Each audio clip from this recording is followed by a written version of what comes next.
भारत को दोस्त से S-500 पर मिलेगी गुड न्यूज। ब्रह्मोस के अपग्रेड की भी चर्चा। पाकिस्तान में मुल्ला मुनीर का बीपी हाई होगा। रूसी राष्ट्रपति व्लादिमीर पुतिन की नई दिल्ली यात्रा के बीच भारत और रूस गुरुवार को अपनी बड़ी डिफेंस पार्टनरशिप को और बढ़ाने पर सहमत हुए। दोनों देशों ने विशेष सैन्य तकनीकों पर मिलकर काम करने और रक्षा उत्पादन में साझेदारी बढ़ाने पर जोर दिया। इसके साथ ही यह साफ संकेत मिला है कि आने वाले समय में भी रूस भारत का प्रमुख हथियार आपूर्तिकर्ता बना रहेगा। इसमें खास मिलिट्री टेक्नोलॉजी में सहयोग और मजबूत डिफेंस इंडस्ट्रियल सहयोग शामिल है। मोदी पुतिन समिट से पहले रक्षा मंत्री राजनाथ सिंह और उनके रूसी समकक्ष आंद्रेई बेलोसोव ने इस बात पर जोर दिया कि दोनों देशों के रिश्ते गहरे भरोसे, साझा सिद्धांत और आपसी सम्मान पर आधारित हैं। साथ ही उन्होंने रक्षा सहयोग के चल रहे और संभावित एरिया को लेकर एक प्रोटोकॉल पर साइन किए। रक्षा सहयोग पर हुई यह 22वीं अंतर सरकारी बैठक इस बात का संकेत है कि अमेरिका और यूरोपीय संघ के दबाव के बावजूद भारत अपनी रणनीतिक स्वतंत्रता बनाए रखने के लिए प्रतिबद्ध है।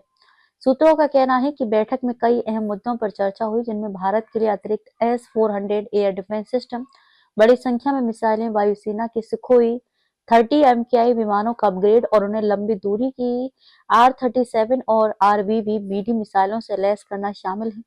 इसके अलावा उन्नत ब्रह्मोस मिसाइलों के संयुक्त उत्पादन, पंतसीर और बेरबा एयर डिफेंस सिस्टम की खरीद भी चर्चा में रही।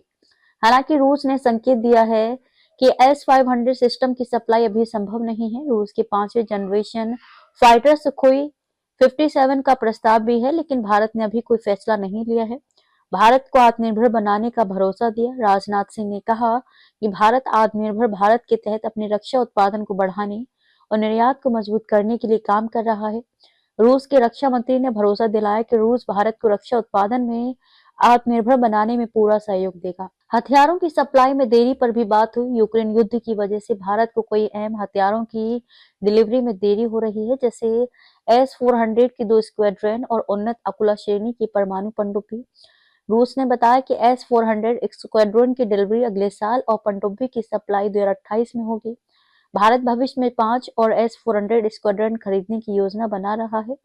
साथ ही हाल के पाकिस्तान के साथ सीमा पर तनाव के दौरान इस्तेमाल की गई मिसाइलों की भरपाई के लिए 280 नई मिसाइलें खरीदने को मंजूरी दे दी गई है। भारतीय वायुसेना क्या चाहती है? इंडियन एयरफोर्स IAF अपने सुखोई विमानों को R-37 मिसाइलों से लैस करना चाहती है, ताकि पाकिस्तान के चीनी Z-10 लड़ाकू विमानों और PL-15 मिसाइलों का मुकाबला किया जा सके, जो ऑपरेशन सिंदूर के दौरान भारतीय वायुसेना के लिए चुनौती बने थे।